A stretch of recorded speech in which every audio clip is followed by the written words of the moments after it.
The Alberta Men's Survey was developed by over 50 men and 10 women concerned about men's well-being and the promotion of healthy, nonviolent relationships. On April 28, 2015, prior to launching the survey in the community, the survey leadership team convened for a full day of research training. This training was organized by the Faculty of Social Work, University of Calgary, in partnership with the Ethno-Cultural Council of Calgary, City of Edmonton Community Services, and the Alberta Father Involvement Initiative. 27 participants attended, including community members and organizations, agencies, funders, government representatives, academics, and students. The research training includes several modules, one of which is presented here. The purpose of this research training was to prepare the leadership team and research assistants to implement the Alberta Men's Survey and to also develop a community-friendly research teaching series that can be used by others. We would like to extend our appreciation to the Ethno-Cultural Council of Calgary and the United Way of Calgary and Area for making this video series possible.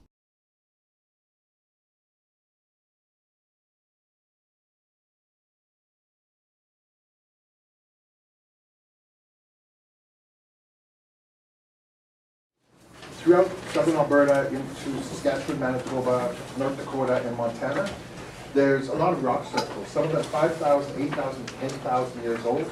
Just on the south side of Sitka, there's one that's 5,500 years old that a retired U of A professor, well, he started when he was still working, but he's been going out there for 28 years, wrote 2 books, calls it Canada Stonehenge.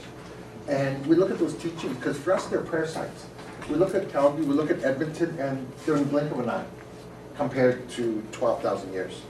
So we look at how these teachings can affect us. So by looking at this activity, what I'd like you to do is think of one scenario, because there's a number of descriptors. We can be each of them or none of them. And if we just do it that way, that doesn't really give us a read. But I'm going to ask you to think of one scenario, your choice, and who you are. Pick something a little bit busier, so not just yourself watching TV, okay, because it's going to be a flat week. But think of yourself with your friends over the weekend. Or it could be yourself with family. But think of a situation where it's kind of consistent, and go through and just check off in that scenario the descriptors that describe you. If there's, we did try to make it concise, so we tried to do it at just 1 or 2 words. If it doesn't make sense, just ask and I'll answer. So in that situation, are you the one that takes charge, you're the implementer, you're responsible, you're the leader, or are you more excitable, performing action, freedom-oriented, or a bit more harmonious, dependable, people-centered, or perhaps you're the one that's focusing on the budgets, being orderly, cautious action and questioning. But let's take a few minutes here just to go over this one scenario. And then what I'm going to do is I'll give you the answers. I don't need to know your score. I'm not going to look over your shoulder and say, how come you didn't mark this one 3 times? Or who are you trying to kid? Don't check that one off. Okay, this is just for yourself.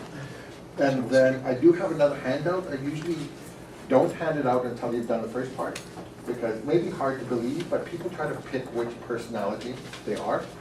And this just gives a better read. So we'll take a few minutes right now, do the worksheet, the NESW. Think of one scenario. Check off who you are in that scenario. Because we know at different times we can be all of them, we can be none of them.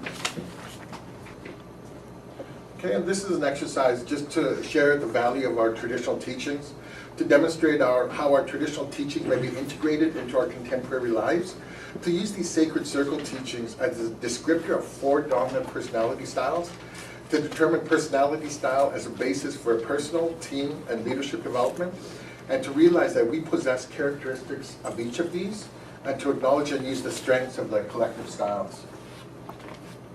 When the newcomers came, anything that wasn't really understood, things that were a bit more spiritual, became medicine.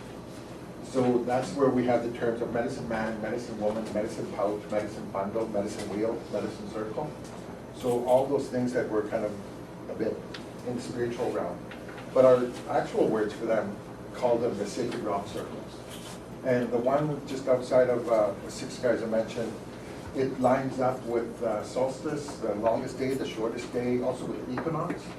And I know today our calendar gets a bit dodgy because after every 4 years we put an extra day in, and after 100 years we take an extra day out. And we think of we know the longest, shortest days, December and June 21st. And then we kind of go September and March around the 21st, 23rd. It's actually the week before. So it's kind of interesting that we can do this stuff with computers, but that pile of rocks has it dead on, where the day and the night is equal to each other. But we look at these circles and we break it into quadrants, so the 4 directions. Those represent different times of our life, so childhood, youth, adult, senior. It also represents different aspects of self, the physical, the emotional, the intellectual, and the spiritual, as well as different colors, different power bases. So you can go into so much stuff from here. I know at the museum in Glenbow we have something, just a little circle like this, a wooden circle, and it has just a cross in the middle, and that is an encyclopedia of the universe, our place in the universe, and our personal pathway. And you'd given that as a child, and you'd let it develop as you go through. And there may be people still continuing on, but just watching the time, I want to make sure that give you as much information as possible. And I do have handouts. They're 2 pages, 8 pages put into 2. You can take 2 and pass them on, please. You can take 2 and pass them on. So if we look here, if you have that second column E, you have the personality type of a raven. This personality type, this direction gives us magic. The direction is east. It's the child within us. The power-based color is red, and it's a physical aspect of self. I'll describe an actual raven, and then I'll go into people and personality types. So we look at the raven as an intelligent and adaptable bird, generally opportunist, seldom miss a chance to get something for little effort. They're curious, they have a reputation for taking whatever they can carry away. They use whatever they find. They teach us how to be resourceful. They adapt to different situations in a spontaneous way. Their interests are varied, extremely vocal, especially in groups. They can use their voice to attract attention, attain desired goals, as well as acquire respect from others. They're extremely intelligent, clever mimics. They incorporate and mimic calls of other species, even some human words, and they teach us how to understand the power of communication. Does this sound familiar to anybody in your life? Is that the E or the? This is the E. Oh, yes. And this isn't even a person. This is actually the raven. And I remember a friend of mine sharing, coming through the mountains, and there was a KFC box there. And a raven was trying to fly away with the whole box. If he opened the box, took the drumstick, could have made it away. If he waited until the vehicle passed, it would have been okay. But trying to get away with the whole box, didn't make it. So we look at this, but we look at the people who have the raven-type personality. They tend to be spontaneous in their actions and decisions. They jump from one activity to another. They dream, get others caught up in their dreams. They like involvement, work quickly and excitedly with others, seek answers and awareness, creative, innovative. In the extreme, they may exaggerate, generalize, get distracted, may require refocusing, and without a focus, they may leave and find something else, and they may test the limits. I have a niece who is a raven-type personality, and it's already like 1/4 her bedtime, and she's still talking, still telling a story. I was like, excuse me, I love you. I want to hear the rest of the story. You have to get to bed. I'm going to get up early tomorrow, and I'll listen to the rest of the story. Stomp, all the way upstairs. I've never heard the rest of the story because it was in that time. But you look at people that envision things. If we're having a big conference, who's the one that's going to dream of what we're going to do and how will we do it best? The raven. They bring us to different places. They actualize different things. But are they going to be the person that's going to sit there and organize the whole thing? Probably not, because there's something sparkly over here, and then you start going over there. And then somebody said something, and then they're going to go over here. So we need a bit of focus. But they can bring us that vision. They bring us that magic. The south, I'm going to come back to that one. We're going to switch across to the west. This is the personality type of the mouse. This is the W. It's the last column. They manage the stores. This is the adult, and the power-based color is black. And we look at the gifts of intellect. When we look at an actual mouse, they're survivors. Their tendency is to hoard what they have because they fear that they don't have enough. This fear prompts them to acquire large quantities of things. It is their way of feeling secure in an insecure world. They may store so much that they lose track of what they have. And mice, like most rodents, adapt well to environmental changes and can survive on just about anything. They hold the teachings of resourcefulness. They may dispossess other small animals of their homes, wanting no competition for food. So that's a mouse, the actual mouse. Person with a mouse personality type, quiet understanding of details is important. They may see double meanings in things. They have a gift for perception, invisibility, stealth, discovery, and ability to be unseen. They're cautious in their actions and decisions. They like organization and structure. They work slowly, precisely, independently. They prefer objective, task-oriented work, well-organized, good problem solvers. They ask a lot of questions about the details, but in the extreme, may want to be right and may lose track of what's where. If you collect anything at all, that's part of the mouse personality. I have a few thousand comics. They're all individually polybagged with acid-free cardboard boxes. They're double bagged, and then in the box, and then they're safe. And there was one time where I left them at a family member's place. I was doing training, so I was out in BC. Came back and just happened to think, because one of the comics I had, which I'd bought a few weeks previous, was a big storyline. And somebody wanted to buy it for $400. Cover price was 95 cents. I had a few extra copies. I knew something was going to be happening. But I went to go check for it, and it wasn't there. And I know exactly where it is because this is one of the Batman comics. And with the Batman family, they follow a natural progression. So you read this one, into this one, into this one, and it goes back and it repeats. Or you just read one storyline. And anyways, I knew where it was, but it wasn't there. It wasn't in its place. So I asked about it, and I said, well, nobody would touch it, nobody would take the things. It was at my mom's. There's myself, 4 sisters, and my brother. And then my mom asked me to come to the table, and my brother's sitting there with his head down. So I said, oh, what's happening? And just before that, I was looking through them, and I seen the one before, the one that was missing, was a little bit of a skew. It had been touched, and I know that's not how it happened. But, so I got to the table, and she told me, your brother has something to tell you. And he told me that he apologized, but he had it. He wanted to read them, but he knew he wouldn't be allowed to read them with the sisters and the mom. So he read in a place that would be private, in the washroom, while he bathed. And he fell asleep for a split second, and it touched the water. And he knew I'd noticed, so they got rid of it. And for myself, I had to rationalize, okay, I paid 95 cents. And at that time, I could have got $400 for it. Or what are you going to do? But I knew exactly where it was. I knew exactly the condition. That's a mouse. You set up a conference knowing exactly how many extension cords do you need. What about this? What about this? What about this? What's our budget? What's our bottom line? What about these? What about the parking? What about the plane? What about the ground? That's a mouse that can manage all of those details. And to do it well. And we need them. Because otherwise, we have things, we run short, we don't know what's happening with this. And it's amazing the details that a person with a mouse personality can bring to our activities.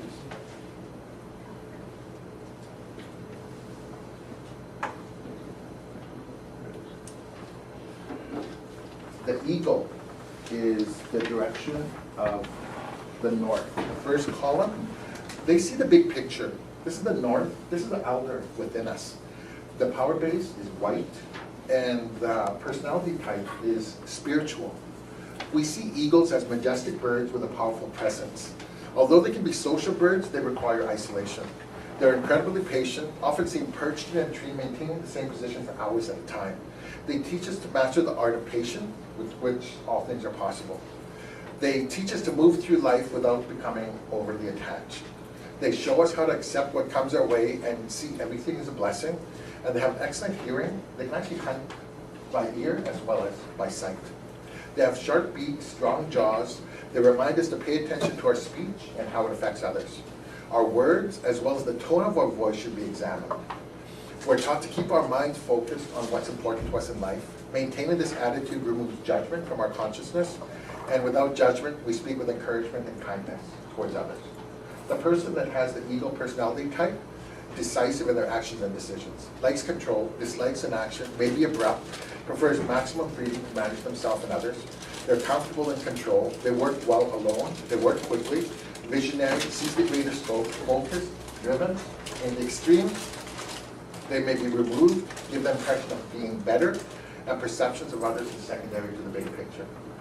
And we see today in a lot of our society, we have a power pyramid. And you look in the military, you look in the police force, you look where those pyramids of power are, the eagles are the ones that are at the top. And a master warrant officer, he had 2 responses, Yahoo and oh wow, in that tone. We're doing our training, somebody went, excuse me sir, no, my gun's broke, it's not a gun, it's a rifle. Excuse me sir, my rifle broke. Oh wow, fix it. So it goes, excuse me sir, fix my rifle. Yahoo, get back to work. Like that detail didn't affect him because he's big picture. We're planning a conference in Calgary, in Edmonton a few years back, Aboriginal health and focus on diabetes. And we had somebody in Saskatoon that was doing some really amazing work and we wanted to hear from him. So it was a 3-day conference and one person at the table was tasked with trying to get this guy there. So he made contacts, he did arrangements, he called in favors, and the guy was really busy, but he managed to get the guy there for the Thursday morning, and it was going to be tight getting him there, and then he had to fly out as soon as he was done.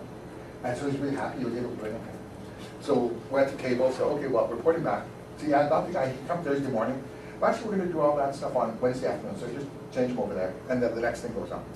And the person was ticked off. He's like, oh, they never respect me, they never appreciate the work I do. I don't know why I do this. I must be crazy, and underused, overworked, underappreciated, and he was ready to quit because the guy wouldn't listen to him and was taking advantage of him. But what happens is he's a mouse talking to an eagle. The eagle is big picture. It's like, okay, well, let's look back at this. Did you tell him all this stuff? No, he's not going to listen. So, well, let's do it this way. Who else is coming? We noticed most of them were local, and we still had enough time. Can we arrange for all of them to come in on Thursday morning? And then this way we can accommodate it. It's within the theme, and we'll switch this other thing that's easily done onto Wednesday afternoon. Easy enough. But if that's not your focus, if that's not what you're looking at, it doesn't matter. If you're just looking big picture, that's your focus. And this is where you delegate. You get others that you trust to do the other stuff to make it happen. And when we look at our traditional teachings, that's why it's a cross. So our grandparents would raise the kids, great-grandparents raised our parents, and it's a circle. We go like that. So I go for walks with my granddaughter and teach her some things, talk to her about some of the plants, some of the medicines. And when you have that step in between, that stage in between, as well as grandmothers and granddaughters, then they're a bit more patient. And you're a step removed, so you don't have to be ultra responsible for them. You can work with them, you can hear them, but you're not judging them. And you're not reacting because it's not something that you may or may not have inadvertently done. But you're able to hear them out. And it's a system that works. But when we look at these, the one that I skipped, I'm going to guess there's a lot of these here. Part of the pack. We look at the direction of the south. This is the youth within us. The yellow is power color and emotion. Wolves are all about instinct and intelligence. They have a keen sense of hearing, smell, and intuition. They're determined as well as cunning, and they use these skills for the benefit of the pack. A lone wolf embodies the energy of freedom. A pack embodies a sense of community. They use personal expression, their howl, and their markings to clearly establish territorial boundaries, as well as physical boundaries, we're called personal boundaries. The needs of your family and the needs you have for yourself. Wolves are totally loyal to the pack, but they do not give up their identity. With an extremely well-developed societal organization, they act together to hunt and raise their young. They don't fight unnecessarily, and they often go out of their way to avoid fighting. Sometimes a growl, a glance, a posture, it's all that's necessary to determine dominance. Those who are too different may find themselves out of the pack. Wolves teach us how to know who we are and to develop strength, confidence in what we do. They rely on endurance. They're the epitome of stamina and strength. They can run like 35 clicks straight out. The person with a wolf personality type likes close personal relationships. They have a sense of service towards others. They seek security, a sense of well-being, a sense of belonging. They dislike conflict. They're a protector and supporter of others. Compassionate, works well with others, good counseling skills. In the extreme, you can't reason with an extreme pack mentality. It's a mob. And in the extreme, they may also defend their pack without checking all the facts. And the social aspect. If you work with people who have this wolf personality, you see when somebody goes for a smoke break, they're going to go with them, even if they don't smoke, because it's part of the pack. We're having a committee meeting, it's like, this is the pack, these are the people, and it's, okay, well, I'll bring the cookies, I'll bring this, you get the coffee, they're going to arrange the social aspect of it. And you want to meet, you need to meet, because we need that contact. And we're talking, we're checking with somebody, we turn around, that person's gone. Where are they? That's a mouse. He had something else to do, and so he just goes and does it. Doesn't have to check in, doesn't have to relay. And then you see somebody else looking, everybody looks busy, because that's the ego. But we're supposed to be busy when they come and peek at us. And then we have somebody else that everybody's going back to work, and that person, oh yeah, another time. He's still up there, still talking, still getting a hand, because that's the great thing. Because even though everybody was there, they're starting to leave, so he still needs that audience. But we look at how each of these interplay. And we look at why we do things. We do things because we do. We do things because we think. And there are times where you do things without really thinking about it. Or times we overthink things. And I should have, could have, would have done this. And we look back. There's a cartoon that was in the paper years ago, Mr. Boffo. And he's sitting on a bed, and he's looking at somebody beside him. He's behind bars. And he goes, well, I'll never do that again. People doing without thinking. Other reasons, rationale and relationships. We know the reasoning, and we act therefore. Relationships. Heard that adage, like if all your friends jumped off the bridge, are you going to jump off one too? Yeah, my response was the wrong ones. Actually, they followed me. We're out in Kamloops. We go out there for the Indian Days, really hot, middle of August. And there's a really nice big red bridge over a river, so there's a place to pull off. But we look at how we react, the raven, the wolf, the mouse, the eagle. And when we look at how our lives are, starting here in the east, that's where the sun comes out. That's where our day starts. That's where our life starts. So that child, we develop into the youth. We become an adult. We become a senior. And we look at physical, emotional, intellectual, spiritual. They're all everywhere. Some of them will say that the child is the strongest spiritually or has the most intellectual growth. But for the purpose of these, we acknowledge the physical. You buy back to school clothes for the kids. How many of them are going to fit them in the next grade? Or even by Christmas or Thanksgiving? Is that physical growth? And then if you've ever worked with youth, I worked as a school counselor and I loved my job. I volunteered. I did a lot of hours, but I was paid to be with grade 8s because they're challenging. You're like, well, she said no, he said no, they said no, and you're going back and forth. I had some students I didn't know were going to make it home safely. They rode the same bus. I was ready to call in the parents and to have somebody else drive them while I drove the other one. And getting ready, coming to the end of the day, call them in, and they're walking in, swinging, holding hands, the girls.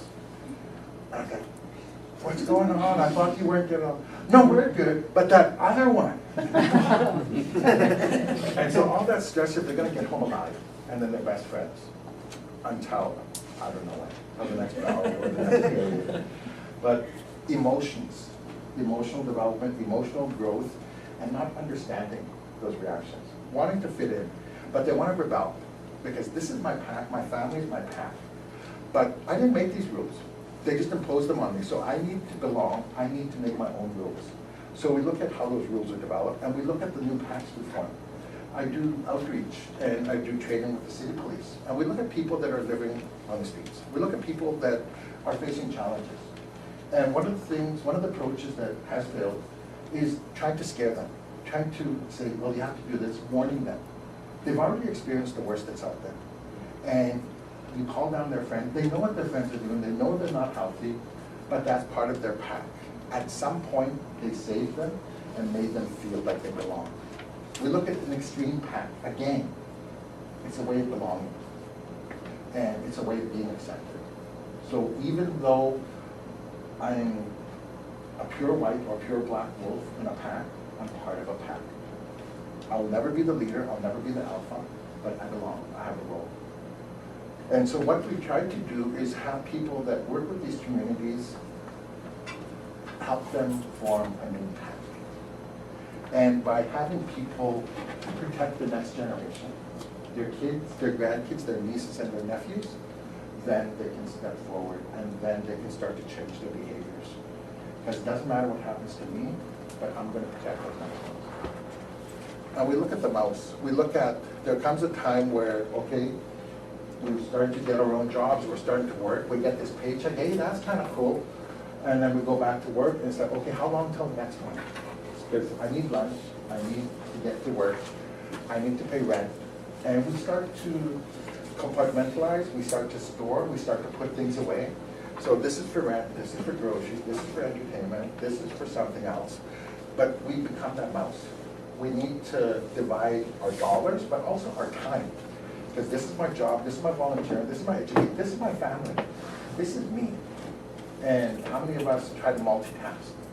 And we don't give ourselves that personal bit of wellness. We look at the eagle, we look at the north. And as a senior, like the eagle doesn't dive and swoop at every rabbit that comes into the field. This doesn't need conservation of energy. It's like, okay, I'm okay, getting a bit hungry now. The sun, when it gets over here, that other rabbit is going to come over here. I'll wait for that one. I'll get that one. And you do what you do. We look at the colors. With these ones, we look at the sunrise and the brilliant colors, those reds, those oranges, those fire colors. And even with birth, the birth waters, the color of red. We start off there.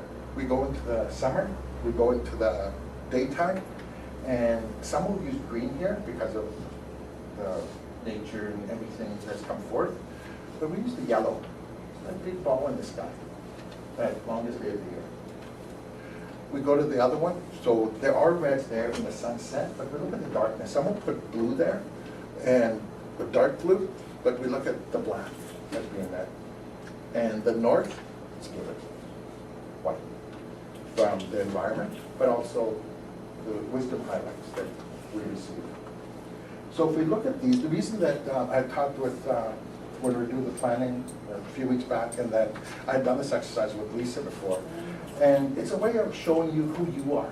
Because when we're working with different people, we need to remember who they are. We need to remember their people, but we also need to be aware that they have different situations and different lived experiences that we really know nothing about. And if we can get to know ourselves better, it comes in a bit handier to see where they're coming from and be a bit more receptive. Because we get those calls and we know those people, and are they really in dire straits, or are they a raven that, you know, really likes you smiling and nodding, and they're going to keep you smiling and nodding as long as they can? Or are they really going along with what you need, or what they want, what they like, or is it because their friends are doing that and it's part of the pack? Or are they a bit more reserved and sitting back and waiting for something else to come along? Or is it just something that's cool and new? But we look at what we're doing, we look at who we are, and when we look at this, we see our family members. Because as is with a child, that raven, that purity, that magic, you know, going to the mall, having somebody with a 2-year-old with them in the stroller, it's like, I want that, I want that. No, what about this? No, what about this? I want that, I want that. No, we're going to be doing the cans right now. I want that, I want that. You want an ice cream? And I said, no, I want that, I want that, I want that. Finally, they get it, and they're sitting there, they're playing, you're tired, you have an ice cream. They look at it, they throw it down, I want the ice cream. It's like, what's needed? What do they have? What do they do? So it's a bit of distraction and a bit of working and enticing. But we look at these personality types, we look at where we are. If you're more ego, there's skill sets if you want to become more of a people person. If you have a social work background, you're going to be fluctuating between a few of them. But one of them is going to be that wolf, because you're helping, you're serving, you're listening, you're belonging, and you're giving back. and then we look at the other ones. How do they affect us? How do they affect our judgment? And where do we go from here? So I apologize for a bit of a whirlpool. We're just talking really fast, giving you a bunch of information. But you'll notice on the back, you do have an extra one. I do have a few more copies that are a bit bigger, so if you want to use that, you can use this for your family, your friends. And I'm pretty positive from the nods and the smiles that each of you knew some of these personality types in your own circle, or maybe looking back from the mirror. But any questions, comments on any of this we've done so far? Yeah? That was very good, thank you. Around the personality types, can you shift over time from one personality type to another? Yes. Or does one stay dominant throughout your life and you kind of build characteristics of all the others? Your scores, if one was higher and the rest are here, that's who you are, pretty much. Okay. If you have 2 and 2, you're pretty comfortable. If they're all mid-range, you're already pretty balanced. But you'll notice if you do a different scenario, you're gonna have different numbers. So we change from being here to being back in Edmonton or Calgary, and we change when we're in front of our family. So it is really quite fluid, and that's why I like sharing this, because we've administered a lot of different ones, and we get these, 4 digits, and we're within this 0.2, but we're stuck there. Whereas this one, it actually leaves room for growth. So if you want to be more artistic, here's some skills to keep it on. If you want to be a leader, why don't you work on these traits? If you want to be more social, what about these? And so we look at all of these aspects. And we look at being able to see the child, because you can take university courses to paint like Van Gogh. But his words were that it took him a lifetime to learn to paint with the vision of a child. So we need that. Yeah. Any other questions, comments? I know it's kind of heavy to come into a session, but given all the way in and start off with an exam, but it isn't self-test. I'm not looking at your answers, but I can work with you on this too, yeah? Just add, I think that one of the reasons, thank you Adrian so much for doing this, and the first time Adrian did this when we were sitting at a food court downtown. So it was one of our first meetings together, so it was awesome. And I really wanted to say that we thought since we're in a collaborative together, we'll be working together for some time. These personalities have either started to emerge if we start to know each other, or they may emerge. And so just being mindful of what somebody else needs, right, in order to do well in this group. And so I would just encourage people to, as part of your conversation during the breaks, maybe talk a little bit about what animal you most identified with, and just get to know each other a little bit through that. Yeah, and we notice too that in our relationships, because if we're a bit more of the raven or the wolf, but you're the oldest child and parents are gone, they're going to be back at 9. 5 to 9, you're an eagle, because you need to make sure they're in bed, the dishes are done, the floor is swept, the table's clear. Because what do you step into? What do you like, what you not like doing, but you can do? Because once you have a relationship with someone and you have kids and other family members, there's roles that you each take on, and so you kind of slip or expand. If nothing's getting done, you're going to have to step forward. And so you can see some of those too. So you have a partner, look at who your partner is. Look at the roles that you balance out. Which are the ones that you didn't check off, but you would if you had to? And which ones has your partner taken over that you might not like to do? And vice versa. Just a question, I don't know if it's a good question or not. I say, based on your explanation and your presentation, this diagram is compatible to other culture, not just particular to this culture, because in Chinese culture, they have a different style. Yeah. Yeah. And what we're doing was we're actually in talks with different cultures, different people from different parts of the world, and looking at different animals to represent some of these different ones. Because this is very Blackfoot, this is very North American. Yeah. Yeah, because for another it might be a totally different animal. Okay?